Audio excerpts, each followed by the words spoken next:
Good evening from the queen of hills, Darjeeling. Darjeeling বাঙালির মনে একটা আলাদাই জায়গায় থাকে। আমরা highly anticipated old silk route adventure ট্রিপের অ্যাক্লিমেটাইজেশন ফেসে আছি। অ্যাক্লিমেটাইজেশনের জন্য দার্জিলিংকে বেছে নিয়েছিলাম। আজ সেকেন্ড ডে ইন দার্জিলিং।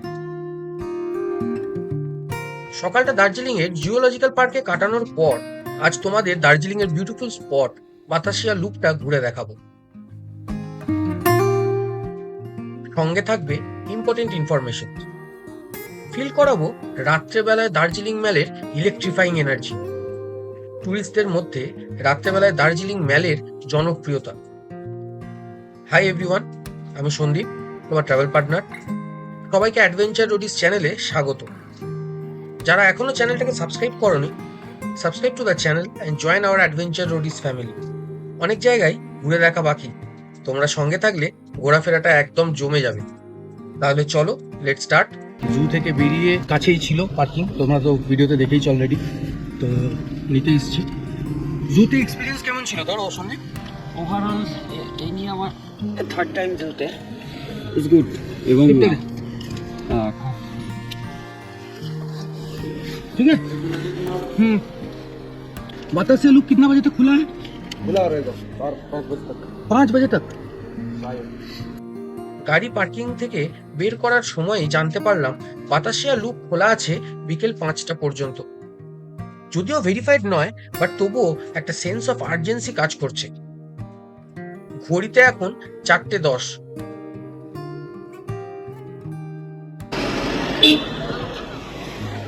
ডান দিক দিয়ে ওঠো। হ্যাঁ, ওই দিক দিয়ে। তড়িঘড়ি সবাই গাড়িতে লোড হয়ে বেরিয়ে পড়লাম। আমরা এখন যাচ্ছি বাতাসিয়া লুপ। আর বাতাসিয়া লুপে যাওয়ার জন্য আমাদের জুয়ে থেকে এদেরকে পিক করে নিলাম। এখন কিলোমিটার হচ্ছে 5.7 কিলোমিটার। 21 মিনিট লাগবে বলছে, 4:30 করে পৌঁছাবো। এই পোর্শন অফ দ্য রোডটা বেশ সিনিক। দুদিকে পাইন গাছ আর মাঝখান দিয়ে পাহাড়ি রাস্তা চলে গেছে। লোকের ভিড়টাও কম্পারেটিভলি কম। নবান্ন বলতে পারো। এইখানে এসে আবার দাঁড়ালাম আমরা। এটা হচ্ছে লেফট হ্যান্ড সাইডে হচ্ছে গোর্খাল্যান্ড টেরিটোরিয়াল অ্যাডমিনিস্ট্রেশন। বুঝলে সীমা, এটা নবান্ন।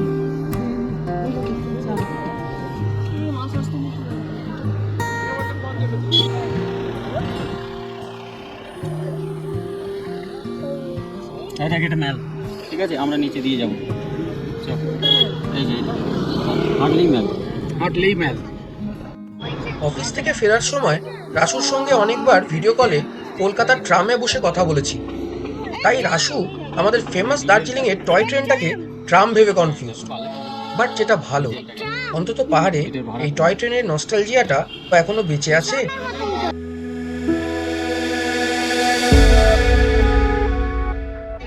দার্জিলিং এর রাস্তায় জ্যাম তো এখন কমন ব্যাপার। তাহলে এখন দার্জিলিং এর সবচেয়ে বড় চ্যালেঞ্জ কি? না রাস্তা না, সেই পার্কিং। अब निकल रहे हो क्या? अच्छा। ওহ লাভলি। Lovely.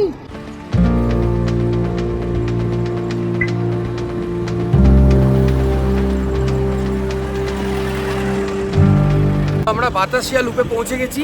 আর হেভি হাওয়া দিচ্ছে পেছনে, বুঝতে পারছো ব্যাকগ্রাউন্ডটা পুরো মেঘ বয়ে যাচ্ছে, একেবারে ফাটাফাটি ওয়েদার।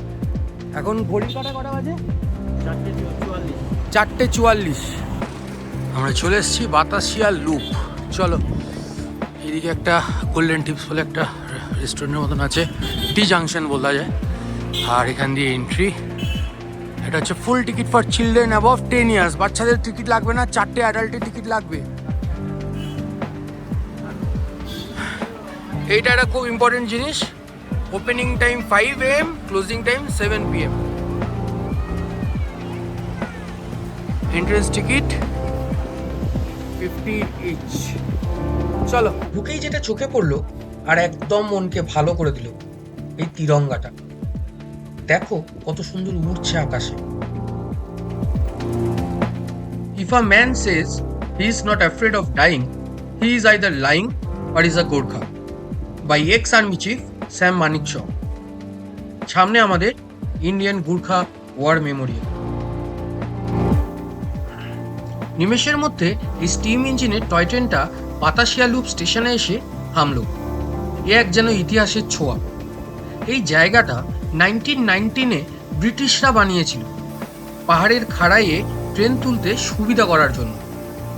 পাহাড়ের ঢালে ট্রেনকে ঘুরিয়ে নিয়ে যাওয়ার জন্য এমন লুপ তৈরি করা হয়েছিল। বলা যায় এটা একটা সেই সময়ে ইঞ্জিনিয়ারিং মার্ভেল। এই স্টিম ইঞ্জিন, এই যে টয় ট্রেন রাইডটা ট্যুরিস্টদের মধ্যে কতটা ফেমাস সেটা পর্যটকদের মুগ্ধ হয়ে ছবি আর ভিডিও তোলাটা দেখলেই আন্দাজ করতে পারছে। আমরাও অনলাইনে টিকিট কাটার চেষ্টা করেছিলাম, but for the next 3 days all tickets are sold out.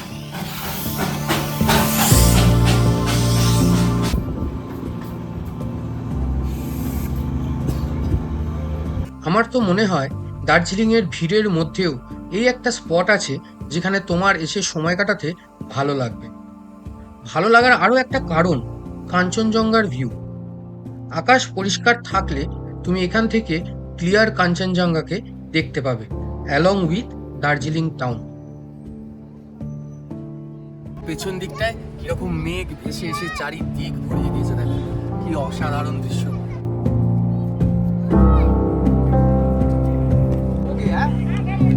ওই যে আমাদের চেতক আর আমাদের ফেভারিট বাতাসিয়া লুপ, বিউটিফুল।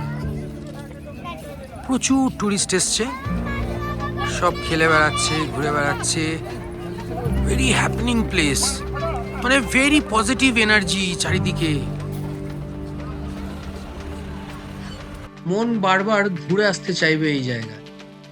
অসাধারণ একটা দিন কাটানোর পর দার্জিলিংয়ে এবার এখন আমরা হোটেলের দিকে যাব। ঘড়ির কাঁটায় 6টা বেজে গেছে, তো হোটেলে যাই, ফ্রেশ ট্রেশ হই, অনেকক্ষণ বেরোনো হয়েছে না। হোমস্টে পৌঁছাতে পৌঁছাতে রাতের অন্ধকার নেমে এলো। আমরাও ফ্রেশ হয়ে বেরিয়ে পড়লাম সন্ধেটা ম্যালকে ঘুরে দেখব। বাইরে প্রচন্ড ঠান্ডা হাওয়া খেলছে, তো আমরা এখন ম্যালের দিকে যাচ্ছি সবাই মিলে। আমরা যে হোমস্টেতে আছি সেখান থেকে 700 মিটার, ওই 10-15 মিনিট লাগবে যা দেখাচ্ছে গুগল ম্যাপস। এবার আমরা একটু রাতে বেলায় ম্যাল রোডটাকে ঘুরে দেখি।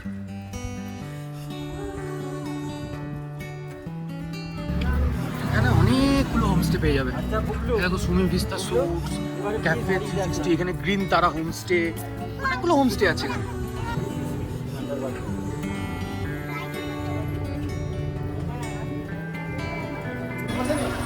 এসে গেছি কোলাহলপূর্ণ চৌরাস্তা, নাকি এটা? প্রচুর রেস্টুরেন্ট আছে, দেখো সব লাইন দিয়ে রান্না হচ্ছে। ওয়াও, হ্যাঁ মানে যদি আমি ওখানে পয়সা না দিতাম আমি খেতাম কিন্তু বাইরে। আর খারাপ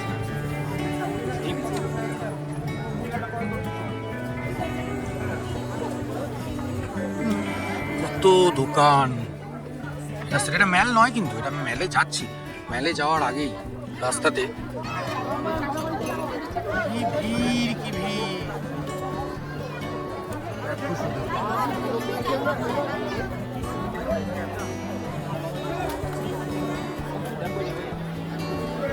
বাট এই ভিড়ে ম্যাল রোডকে চিনে যাচ্ছে না। হ্যাঁ, আমরা যে ম্যাল রোডকে চিনি,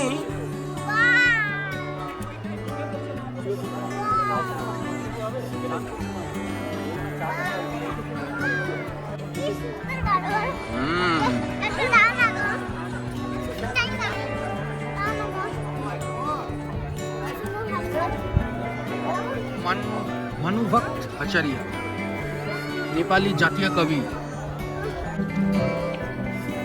কি এনার্জেটিক এনভায়রনমেন্ট বন্ধুরা, দুর্ধর্ষ।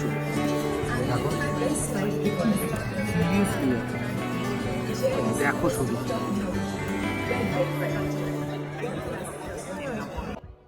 সময়ের সঙ্গে সঙ্গে দার্জিলিং ম্যালের ভিড়ও আস্তে আস্তে কমতে শুরু করেছে।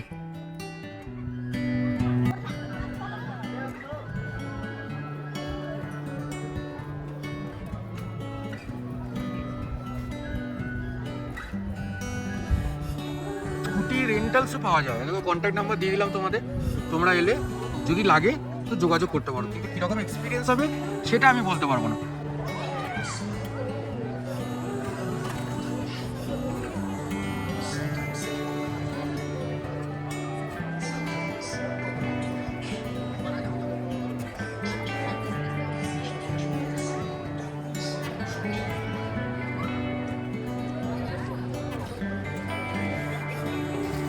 দার্জিলিং মেলে আসবো আর কেভেন্টার্স আর গ্লেনারিস যদি না ঘুরি, তাহলে তো দার্জিলিং মেল ঘোরাটাই ইনকমপ্লিট।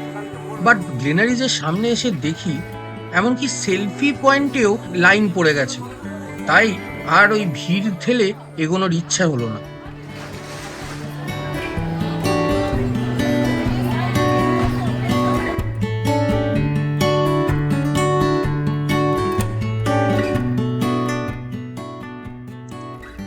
তো বন্ধুরা, আজকের এই দার্জিলিং মেলের ভিড়, আনন্দ আর এনার্জি ভরা দিন এখানেই শেষ করলাম। এক কথায় দারুণ মজা হলো।